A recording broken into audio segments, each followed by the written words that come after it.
This is Super Yacht News with E. Sisman. Hi, welcome back to the channel.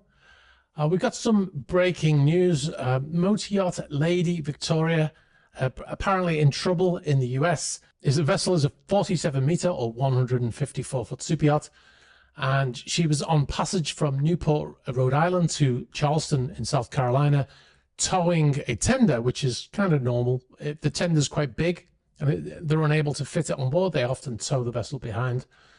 Now, early this morning, the tow line separated from the tender. Now, this can be very dangerous for a vessel because once the line breaks and falls into the water, you can get a situation where the line wraps around the propellers. We call this prop fouling. Anyway, sources told us that the tow line was damaged before the vessel left the port to make the trip, and the captain was aware of this and hoped that the line would make it to the destination.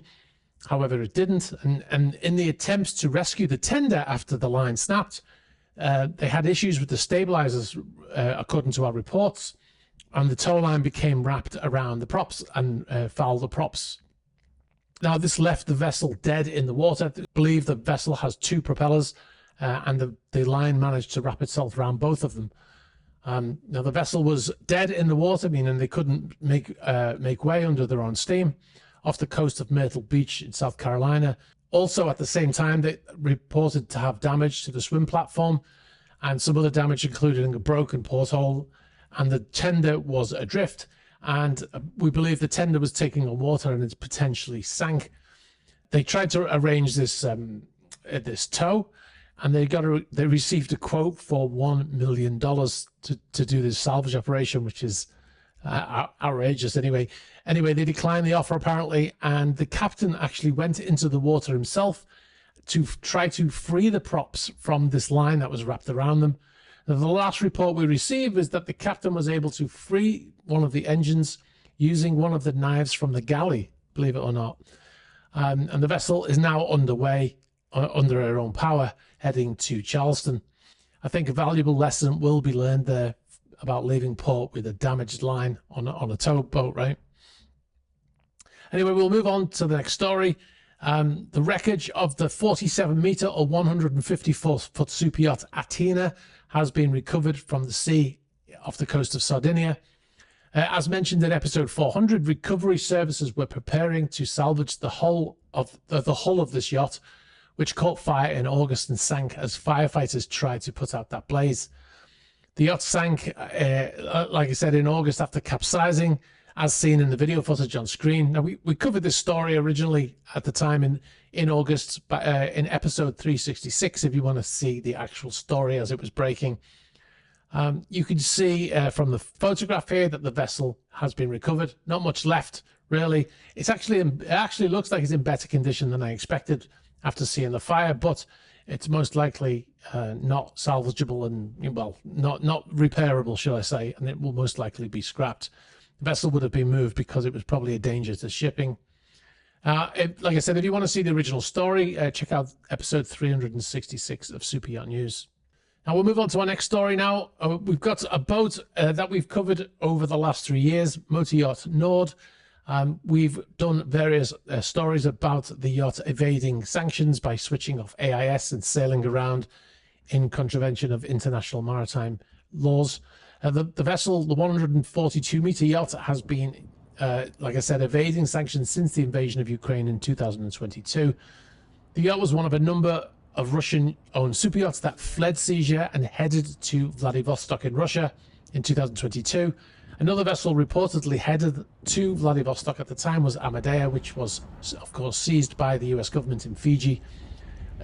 We believe that the vessel stopped there to refuel on the way to Vladivostok, although this was denied by the captain at the time.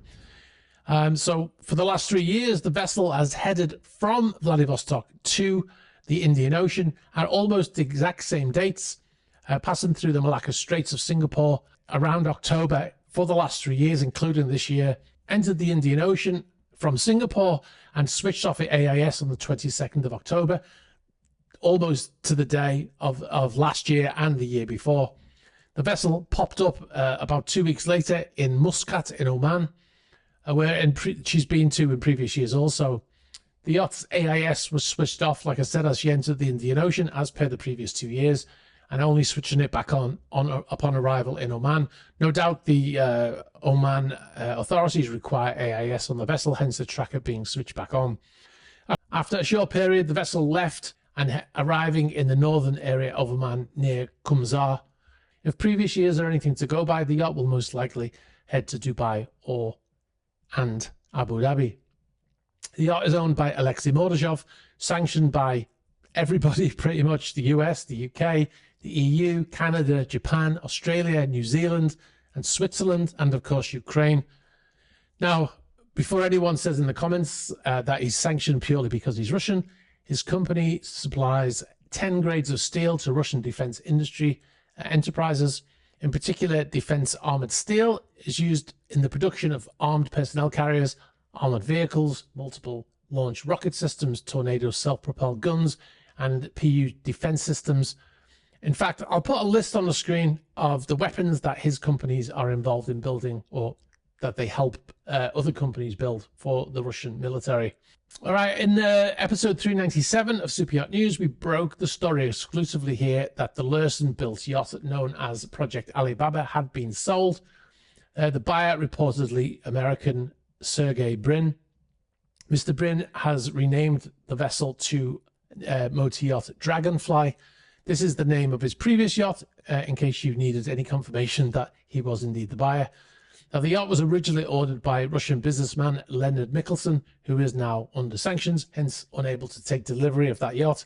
And as a result, he put the yacht up for sale, not the government, but himself. Now, we believe that the sale was done in the same way that the Dutch government has done a couple of sales of yachts, and in that the money will be held in an escrow account until sanctions have been resolved. The yacht, previously known as Project Alibaba, was in the news last year when the vessel, still in production at the time, crashed into the doors of the shed at Lursen's facility in Bremen. The yacht was launched a few days earlier and immediately headed for repairs to the hull, which was slightly damaged. The door of the facility did not fare as well. As you can see in the video footage here, it was quite extensively damaged. All right, one last thing. A lot of people asking us if we'd seen the article by the New York Times on the Bayesian sinking over the weekend. We appreciate all those who contacted us, including the people who gifted us the article to read, as it's behind a paywall. We do have access to the New York Times, but we appreciate it anyway. Now, we did see the article, and it was a very well presented article, although there was nothing really new in that article. It was just well presented in one package. We covered pretty much everything in that article already. The only one reference that we have not covered in our own videos is that what they mentioned about the ballast and how when the keel was raised, because the ballast was in the keel, it could offset the stability of the vessel unevenly. Now, we don't know if that's true. We've got to look into it, but we are planning to make a video telling the entire story of the sinking, as you know, as far as we know it. So look out for that video. All right, guys, we've got a little bit of a change on how you can send photos and videos to us. It's still using wetransfer.com, but we've now got a link that you can use to make it easier. You just go to theyachtReport.wetransfer.com and you can send videos to us using that link. You don't need an account to use this. We've got the account, so you don't need it. So you just upload the video footage there, you put in your email address, and you can put a note if you want, and then just click send, and we will get it. It will also no longer expire. So that's good news, because some people have sent stuff in the past and we have not been able to download it fast enough and it's expired, the link. So that won't happen anymore. It's no longer a problem. So hopefully everyone will use that new link. So please use that new link. If you do it the old way, it will still expire. So please use this link. All right, guys, if you have not yet had a look, you can join us on patreon.com/esysman. We do lots of videos on there.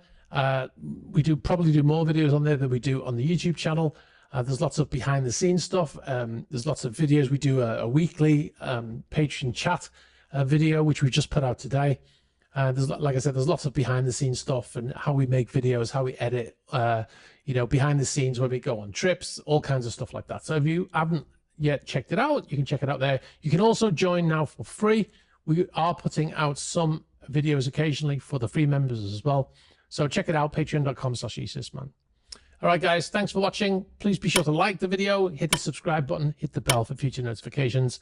Appreciate that. And drop us a comment if you've got anything to say about any of the stories in this video. All right, guys, thanks for watching. I'll catch up with you soon. Bye-bye.